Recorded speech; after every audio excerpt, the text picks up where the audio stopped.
आज हम मिलके बनाएंगे ऑरेंज केक। इतना रिफ़्रेशिंग और फ्रेश ऑरेंज अरोमा के हाथ ही ना रुके। बहुत ही मॉइस्ट और बहुत ही प्यारा टेक्सचर आता है और इसमें बटर नहीं बल्कि सिर्फ हम ऑयल से ही ये केक बनाएंगे। अगर आप बनाएंगे तो आपको ज़रूर पसंद आएगा और अगर आप बिगनर हैं तब भी ये रेसिपी आपके लिए बेस्ट है। अस्सलाम वालेकुम, मैं हूं मदिहा और आप देख रहे हैं channel just Madiha Urdu recipes. और स्टार्ट करते हैं फ्रेश ऑरेंज केक। बिस्मिल्लाहिर्रहमानिर्रहीम। सबसे पहले मैंने लिया है 1.5 कप मैदा। 1.5 कप मैदे को मैं छान लूँगी। ड्राई इंग्रेडिएंट्स हम छान के रेडी करके साइड में रख लेंगे।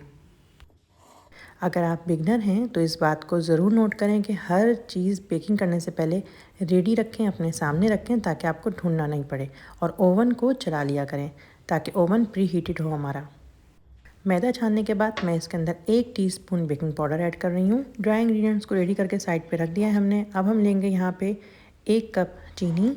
पाउडर चीनी है जो घर में पीसी है मैंने, और पीसी हुई चीनी ही केक्स में यूज़ किया करें। और साथ ही मैं ले रही हूँ यहाँ पे 2 टेबल स्पून तकरीबन फ्रेश ग्रेटेड ऑरेंज। और मैं छिलके को चीनी के साथ मिक्स कर लूँगी ताकि ये छिलका कड़वा ना हो। और फिर अगर आप इसको थोड़ी देर में भी यूज़ करें तो कोई मसला नहीं है। आप इसको छिलके को इस तरह से चीनी में मिक्स करके आप साइड पर रख सकते हैं। अब हमें चाहिए यहाँ पे रूम टेम्परेचर पे 3 अंडे। तीनों अंडों को आप अलग अलग से भी निकाल के चेक कर सकते हैं कि कोई अंडा ख़राब ना हो, क्योंकि फिर ऐसा ना हो कि बाकी सारे अंडे भी आपके बेकार हो जाएं। अब हम चीनी ऐड करेंगे और बीटर से इसको अच्छे से 2 से 3 मिनट बीट कर लेंगे। अगर आपका हल्के वोल्ट का बीटर है तो आप ज़्यादा टाइम भी ले सकते हैं, क्योंकि आपने सिर्फ ये देखना है कि ये अच्छे से चीनी डिज़ोल्व हो जाए और आपका बैटर जो अंडे का आपने चीनी के साथ मिक्स किया है वो डबल ट्रिपल आपको लगने लगे। अंडे बीट करके हम इसके अंदर 1/2 कप ऑयल यूज़ करेंगे। और ये तमाम मेजरमेंट मैं कप से कर रही हूँ, लेकिन कप बेकिंग के ख़ास होने चाहिए। ऑयल ऐड करने के बाद मैं इसमें ऑरेंज एसेंस ऐड करूँगी। अगर आपके पास ऑरेंज एसेंस नहीं है तो आप लेमन एसेंस यूज़ कर लें, वो भी नहीं है तो वनीला यूज़ कर लें, और वो भी नहीं है तो कोई मसला नहीं है। साथ ही मैं ऐड कर रही हूँ 3/4 कप यानी आधा कप से ज़्यादा और 1 कप से कम ऑरेंज का फ्रेश जूस। अब आप माल्टे का लें या कीनू का लें, ये आपके ऊपर डिपेंड करता है, कोई मसला नहीं है, आप दोनों में से किसी का भी ले सकते हैं। हल्का सा हम मिक्स करेंगे। और अब जो हमने ड्राई इंग्रेडिएंट्स अलग से छान के रखे हुए थे, थोड़े थोड़े करके इसमें ऐड करेंगे, एक साथ ऐड नहीं करेंगे। और बहुत ज़्यादा इसको मिक्स नहीं करना है, बस इतना करना है कि इसमें गुठली कोई ना रहे, यानी कोई भी लम्स ना रहे। अब हम बाकी का जो बचा हुआ मैदा था वो भी इसमें ऐड कर लेंगे और दोबारा से इसको मिक्स कर लेंगे, लेकिन ओवर मिक्सिंग नहीं करनी है। ओवर मिक्सिंग करने से केक बहुत ख़राब होता है। आपको ऐसा लगता है कि आपने हर चीज़ की मेजरमेंट सही की थी, फिर क्या गड़बड़ हुई। तो वो गड़बड़ हमारी ओवर मिक्सिंग और इसके अलावा ओवन के टेम्परेचर में होती है। मैंने बचा हुआ जो मैदा ऐड किया है उसी के साथ मैंने इसके अंदर ऑरेंज कलर ऐड कर दिया है और उससे इसका कलर बहुत प्यारा आता है केक का।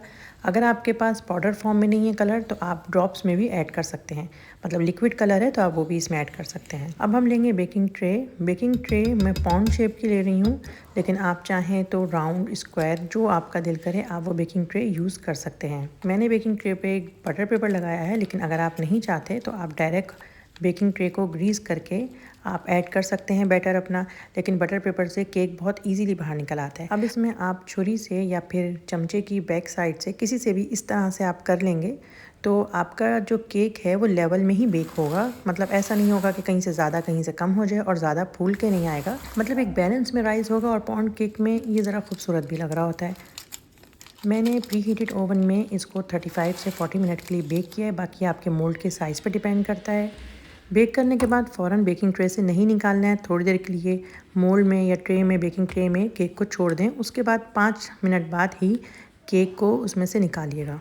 अच्छा बेक हुआ केक खुद ही मोल्ड के और ट्रे के किनारे छोड़ देता है और बहुत इजीली बाहर निकल आता है। बहुत ही मज़ेदार, मॉइस्ट और रिफ़्रेशिंग केक आपका रेडी है। ठंडा या गर्म, आप इसको जैसा भी दिल करे उस तरह से इसको सर्व करें। आप इसके ऊपर बटर क्रीम भी अप्लाई कर सकते हैं। अगर आप इसको सेव करना चाहते हैं तो आप इसको बिल्कुल ठंडा करें, उसके बाद इसको किसी कंटेनर में रखिएगा और यकीन जाने अगले दिन आपको इसकी खुशबू और भी प्यारी लगेगी। रेसिपी आपको यकीनन पसंद आएगी। बनाने के बाद अपना फ़ीडबैक मुझे ज़रूर दिएगा, मुझे बहुत खुशी होगी। दुआओं में ज़रूर याद रखिएगा। मेरे बाकी रेसिपीज़ को भी चेक करिएगा, इंशाल्लाह आपको ज़रूर पसंद आएंगी। अगर आप चैनल पे न्यू हैं तो चैनल को सब्सक्राइब और वीडियो को लाइक ज़रूर करिएगा। मैं मिलूँगी नेक्स्ट रेसिपी में, जब तक के लिए अल्लाह हाफिज़।